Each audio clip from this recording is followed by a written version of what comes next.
북한 문제를 중심으로 이번 주 진행된 한반도 외교안보 뉴스를 심층 분석하는 북한 리포트 시간입니다. 오늘도 한평정책연구소 왕선택 글로벌 외교센터장 나오셨습니다. 어서 오십시오. 네, 안녕하세요.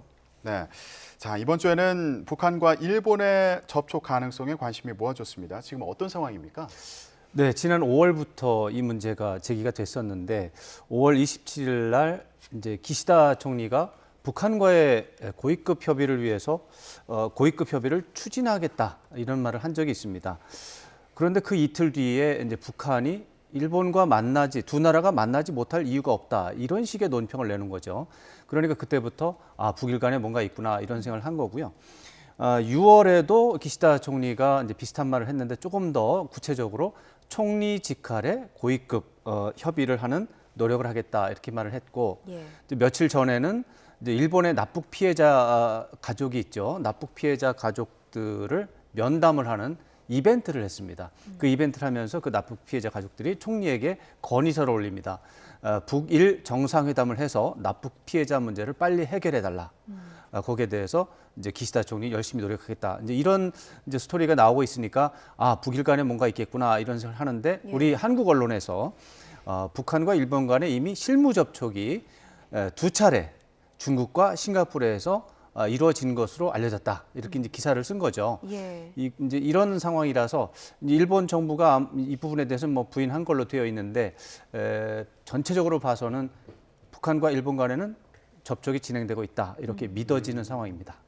말씀하신 것처럼 일본 정부는 아니라고 부인을 했는데 그렇죠. 어떻게 평가하시나요?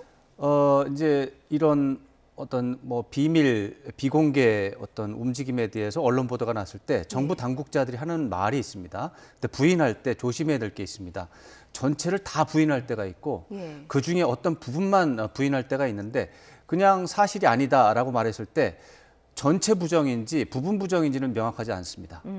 그래서 예를 들어서 그 한국 언론 보도가 두 차례 중국과 싱가포르에서 실무 접촉을 했다라는 게 이제 내용이지 않습니까? 그러면 두 차례가 아니고 한 차례다. 중국과 싱가포르가 아니라 인도네시아다. 그러면은 정부 당국은 부인할 수 있죠. 나중에 가서 왜 거짓말을 했느냐 그러면 아니 중국과 싱가포르를 했으니까 아니라고 했지. 인도네시아에서 만났다니까요. 이렇게 하면은 이제 약간 애매모호한 상황이 벌어지죠. 그런 차원에서 일본 정부에서 지금 실무 접촉에 대한 언론 보도를 부인한 것은 급수라든가 장소라든가 횟수 이런 것에 대한 그런 것들을 빌미로 해서 일단은 부인한 것이고 낮은 단계 실무 접촉은 진행되고 있는 것으로 보는 게 저는 맞다고 보고 일본 정부가 부인한 것을 뭐 100% 거짓말이라기보다는 지금 말씀드린 것처럼 부분적인 차원에서의 어떤 부인 이런 것으로 이해를 할 수 있습니다. 예. 그런데 북일 대화가 이루어진다면 지금 한미일 3국 간의 공조가 강화되고 또 북한은 이런 상황을 또 비판하고 있지 않습니까? 이런 분위기와는 또 안 맞는 것 같아 보이는데 어떻게 보세요? 이제 최근에 우리나라의 외교는 좀 더 가치 외교라고 하는 측면을 담고 있죠. 특히 이제 윤석열 정부의 경우는 이제 가치 중심, 한미일 중심 또 이렇게 가고 있는데 일본은 뭐 미국 편향의 외교를 하면서도 국익 중심의 외교를 하는 그런 특징은 아주 명확합니다. 어떤 상황에서도 그런 상황이 있고 과거에 그런 적이 있습니다. 2002년도에 일본이 갑자기 그 당시 고이즈미 주니치로 일본 총리가 북한을 갑자기 방문을 합니다. 미국 정부가 반대했습니다. 하지 말라고. 그래도 갔습니다. 해서 김정일 국방위원장하고 북일 정상회담하고 이런 적이 있습니다. 일본은 국가 이익에 대해서 필요하다면 뭐 미국과의 의견 차이가 있어도 하는 경향이 있고 그것은 또 미국도 똑같습니다. 이익이 있다면 뭐 명분상에 약간의 문제가 있어도 하는데 그런 차원에서 보면 일본의 입장은 납북 피해자 문제는 일본 총리로서 할 수 있다면 꼭 하겠다. 이게 기본적인 입장입니다. 그러니까 일본 입장에서 보면 이상할 일이 없는 것이고요. 북한 입장도 사실은 최근에 한미일이 너무 협력이 강화가 되고 있으니까 한미일 간의 협력을 균열시킨다는 차원에서 본다면 일본과의 대화를 계속 추진하는 것은 도움이 될 수가 있습니다. 그리고 최근에 북한이 중국과의 협력을 강화하는 게 이제 외교의 최대 목표예요. 또 러시아하고 이제 협력을 강화하고 있는데 문제는 북한의 딜레마는 중국하고 친해지면 중국의 압박을 받고 그 통제에서 더 빠져들게 됩니다. 중국의 영향권에 더 깊이 들어가는 거죠. 북한이 아주 싫어하는 게 그겁니다. 그래서 북한하고 친해져도 일본하고 협력하고 또 궁극적으로 미국하고도 관계를 개선할 수 있다면 북한은 당연히 그것을 할 겁니다. 그런 차원에서 일본과의 뭐 외교 이런 정상회담을 목표로 회담하는 것 자체는 북한 입장에서는 유리한 구석이 있어서 외형상 한미일 대 북중러라는 틀에서 봤을 때 뭔가 이상하다 이렇게 볼 수 있겠지만 지금 말씀드린 것처럼 일본 외교의 일반적인 특징 또 북한의 일반적인 외교의 목표 이런 것을 봤을 때 이상하지는 않습니다. 다만 그렇다고 해서 북한과 일본이 곧 정상회담 할 거다라고 보는 건 무리가 있습니다. 납북 피해자 문제가 워낙에 양쪽 입장이 많이 다릅니다. 그래서 실무 접촉을 하고 이제 정상회담 직전에 장관급의 이제 고위급 접촉도 하고 그 다음에 잘 되면 이제 정상회담을 할 텐데 납북 피해자 문제에 대해서 일본은 뭐 지금 이제 뭐 숫자를 말씀드리면 17명이 납북이 됐는데 5명은 이제 20년 전 해결이 됐고 지금 12명 남았으니까 돌려달라라고 하는 게 일본의 입장입니다. 근데 북한은 12명 중에서 8명은 이미 사망을 하셨고 4명은 납북된 사실이 없다. 그러니까 없는 사람을 돌려달라고 하니까 북한은 답답한 거고 일본 입장에서는 납북을 해놓고서 그냥 사람이 죽었으니까 끝났다고 하니 말이 안 된다. 이런 입장이라서 쉽게 해결되기는 어려운데 그렇지만은 2002년에도 그런 상황에서 북일 정상회담이 된 사실이 있습니다. 이번에도 그럴 가능성이 있기 때문에 지켜볼 필요는 있습니다. 예, 이번 주에 관련된 문서가 하나 공개된 게 있었습니다. 1972년에 7.4 남북 공동성명이 그렇죠. 있었는데 이와 관련한 비밀 문서가 공개됐는데 혹시 네. 좀 새롭게 공개된 내용이 있을까요? 뭐 약간 있지만 큰 내용은 없습니다. 이미 다 알려진 내용들을 반복하는 것인데 예. 그렇게 되는 이유는 그 7.4 남북 공동성명과 관련한 이제 비밀 문서가 많은데 가장 중요한 것은 이후락 정보부장하고 김일성 면담 그 면담록이 나와야 되는데 그게 또 이번에 또 비공개 처리가 됐고 북한에서는 이제 박성철 이제 부수상이 와가지고 이제 박정희 대통령을 면담을 했는데 그 부분도 비공개로 여전히 처리가 됐습니다. 그래서 나머지 부분은 알려진 부분이 많습니다. 그 중에 이제 조금 더 어떤 수준을 이제 공개 수준이 높아진 게 이제 김일성 주석이 그랬다는 거죠. 이제 6.25 전쟁과 같은 남침 전쟁 이런 부분은 다시는 없을 것이다. 그것을 이후락 정보부장은 남침을 다시 하지 않겠다 이렇게 이해했다고 합니다. 그런 뭐 그런 부분들은 뭐 이해할 수는 있지만 이건 다 알고 있었던 내용이라서 뭐 그렇게 큰 새로운 내용은 없다 이렇게 봐야 되겠습니다. 예. 자, 1970년대 남북회담이 전격적으로 시작이 된 거잖아요. 네, 그렇죠. 그런데 얼마 지나지 않아서 회담이 중단이 됐는데 네, 이게 회담이 성사됐던 배경과 네.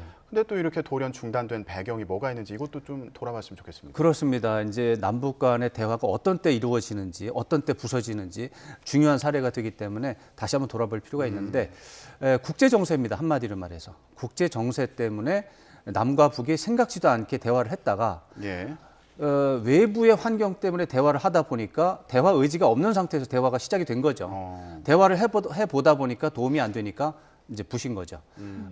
뭐 외부 환경이라고 말하면 그 당시에 닉슨 대통령의 등장이 최대의 변수였습니다. 닉슨 대통령이 1969년도부터 대통령을 시작을 했는데 되자마자 닉슨 독트린이라는 것을 발표를 했습니다. 예. 닉슨 독트린은 뭐냐? 미국의 동맹국가나 우방국가의 안보를 그동안 책임져 왔는데 더 이상 어렵다. 각자 알아서 안보를 책임지는 게 좋겠다. 이게 닉슨 독트린의 내용입니다. 이제 그러다 보니까 한국이라든가 타이완이라든가 베트남이라든가 이런 동남아시아 나라들이 거의 100% 미국에 의존을 했었는데 갑자기 미국 대통령이 니네가 알아서 국가 안보를 책임지라고 하니까 놀란 거죠. 그 상황에서 또 미국하고 중국하고 비밀 또 협상을 또 시작을 합니다. 그런 것들을 또 알려주지도 않고 합니다. 그러니까 이제 그 당시 이제 박정희 대통령의 입장에서는 닉슨 대통령 믿고 있다가 큰일 나겠다 이런 생각을 한 거고 김일성도 마찬가지입니다. 김일성 주석도 중국이 갑자기 미국하고 대화를 한다고 하니 어떻게 중국을 믿을 수 있겠는가 이제 고민을 하다가 아예 그러면 미국과 중국도 대화를 하니 우리도 대화를 해야 되겠다. 그렇게 해서 이제 밀려서 대화를 한 거죠. 근데 대화를 해서 근데 그때 사정은 북한이 남한보다 국력이 우세했습니다. 그래서 이제 북한이 이제 우세한 상황 속에서 뭐 좀 더 유리한 상황을 만들려고 대화를 했는데 대화를 해보니까 박정희 대통령이 말을 안 듣는 거죠. 북한 입장에서 박정희 대통령도 마찬가지입니다. 김일성 주석이 뭐 전혀 뜻대로 응하지 않으니까 결국에는 1년 만에 분위기가 나빠지고 그렇게 하고서 74년에 문세광 사건이 납니다. 문세광 사건은 아시겠지만 1974년도 8월 15일에 북한의 지령을 받은 조총련 간첩 문세광이 유경수 여사를 저격한 사건입니다. 원래는 박정희 대통령을 겨냥했는데 결국에는 유경수 여사가 돌아가신 거죠. 네. 이 사건 때문에 이제 7.4 남북 공동성명이라고 하는 이런 남북 대화 기조는 사라졌는데 전체적으로 그 우리나라 남북 관계는 국제 정세의 영향을 많이 받는다, 결정적이다. 이런 부분을 보여주는 사례가 되겠고 최근의 남북 관계도 결국엔 국제 정세의 영향을 많이 받는다라는 부분을 이해하고 분석할 필요가 있습니다. 예. 자, 최근의 일로 돌아와서요. 지난 5월 말에 북한이 정찰 위성을 발사했는데 실패했습니다. 네. 우리 군이 이제 북한의 위성 발사체에 대해서 좀 효용성이 없다 그렇죠. 이런 결론을 내렸죠. 그렇습니다. 이제 7월 5일 날 이제 그 인양 작업이 종료가 다 됐습니다. 예. 나름대로 상당한 성과를 거둔 것으로 알려져 있습니다. 처음에 그 2단 발사체 몸체는 이제 공개를 했는데 그 뒤에 중요한 몇 가지 잔해를 더 인양했는데 그건 발표하지 않고 있어요. 아마도 인공 위성체를 인양한 것으로 지금 추측을 하고 있습니다. 그런데 해 보니까 이 정찰 위성으로인데 군사 정찰 위성인데 전혀 효용성이 없다 이렇게 평가를 내렸습니다.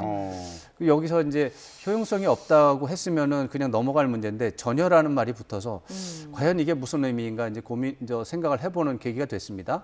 대체적으로 정찰 위성은 사진을 찍는 기계라고 봐야 되는데 사진이 정밀하지 않으면은 효용성이 없다고 봐야 됩니다. 그래서 정찰 위성에서 발견한 카메라가 너무 수준이 낮다, 조잡하다 이렇게 지금 이해를 하고 있는데. 정찰 위성이 되려면은 이제 정찰 위성은 대개 고도 500km에서 이제 지구를 돌아요. 500km 상공에서 사진을 찍으면 그 사진이 1m 단위. 이제 사진이 이제 점으로 이루어진 그림이잖아요. 하나의 점이 1m를 구분할 수 있으면 이제 해상도 1m라고 하는데 그거보다 더 정밀해야 된다는 겁니다. 해상도가 1m급보다 더 낮게, 그래서 50cm라든가 뭐 20cm라든가 이러면 정찰 위성의 기능이 있는데 이 1m급이 넘어서 뭐 5m급이라든가 20m급이다 그러면은 20m가 하나의 점으로 표현이 되면 트럭인지 탱크인지 사람인지 구분이 안 되잖아요. 하나의 점으로 돼 있으니까.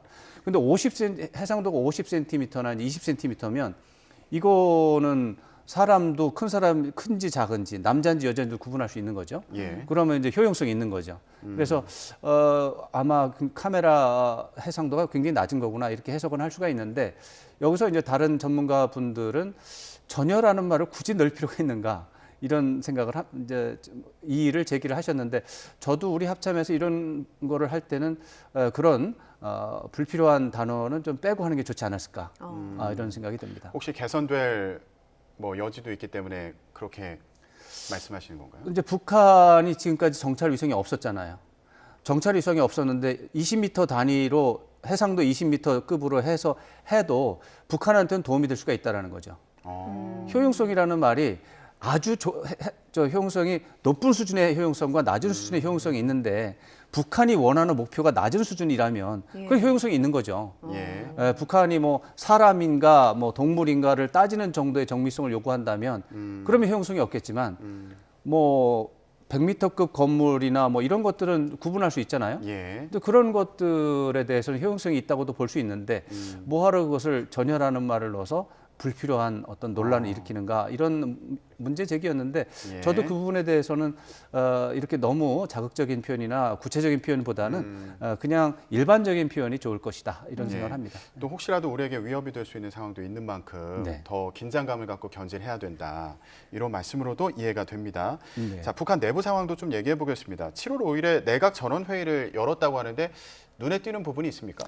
네, 뭐 몇 가지가 있는데 기본적으로는 북한의 경제가 여전히 어렵다라는 것을 보여줬다 이렇게 봐야 되는데 북한은 노동당이 먼저 정책 결정을 하면 나머지 기관들이 다 따라가는 그런 구조를 가지고 있습니다.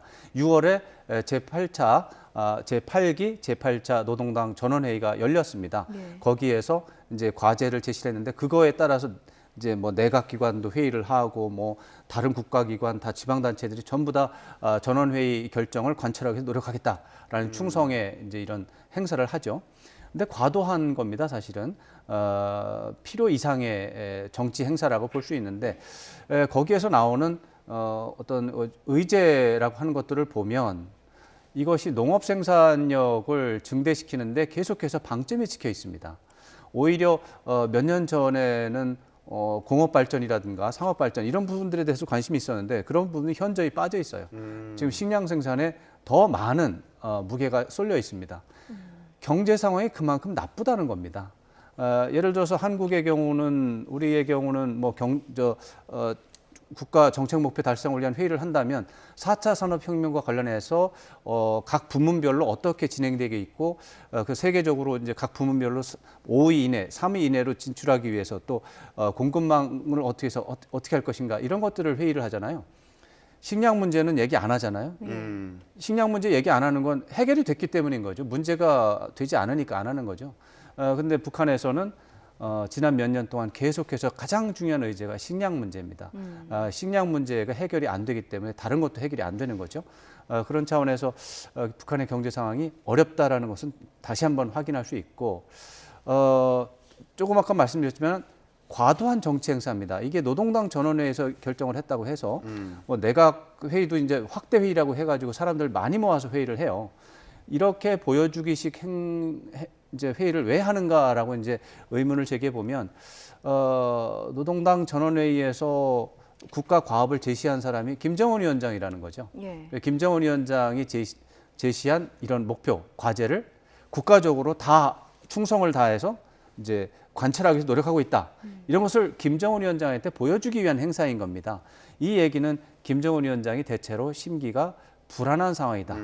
이렇게 볼 수가 있습니다.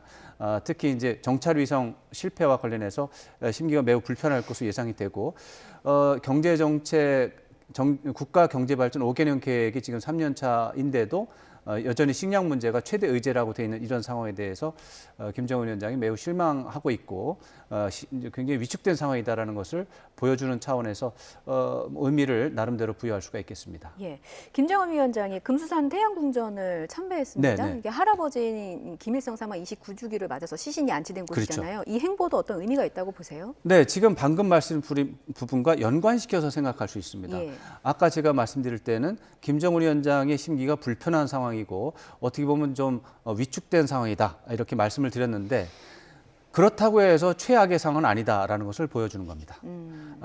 금수산 궁전을 방문하는 것은 전에 한 번 정도는 하지 않은 적도 있습니다. 사실 김일성 주석의 뭐 생일이라든가 이제 뭐 이런 이제 사망 추념일 이런 날, 또 김정일 국방위원장의 이제 사망일 이런 날에는 김정은 위원장의 입장에서 할아버지와 아버지의 전통을 잇는다는 차원에서 반드시 참석을 해야 됩니다.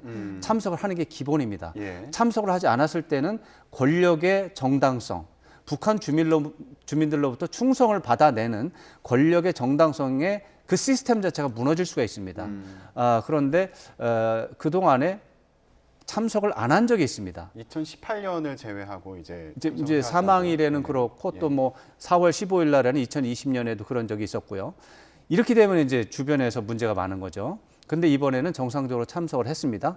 이 얘기는 뭐 정찰위성 실패라든가 경제 발전에 대한 성과 부족으로 위축은 됐는데 최악은 아니다라는 것을 더 보여주는 겁니다. 그래서 김정은 위원장이 정상적으로 국가 운영을 하고 있고 심기가 위축됐지만은 크게 위축된 것은 아니고 또 주변의 참모들의 이렇게 서열이라든가 움직임을 보면 조영원, 또 최룡해 이런 사람들이 정확하게 자리를 포진하고 움직이고 있기 때문에 북한이 국가 운영은 정상적으로 운영이 되고 있다. 이런 부분들을 보여준다. 이렇게 해석할 수 있는 신호입니다. 예, 알겠습니다. 북한 문제를 중심으로 이번 주 한반도 외교안보 뉴스를 분석해봤습니다. 지금까지 한평정책연구소의 왕선택 글로벌 외교센터장이었습니다. 고맙습니다. 고맙습니다.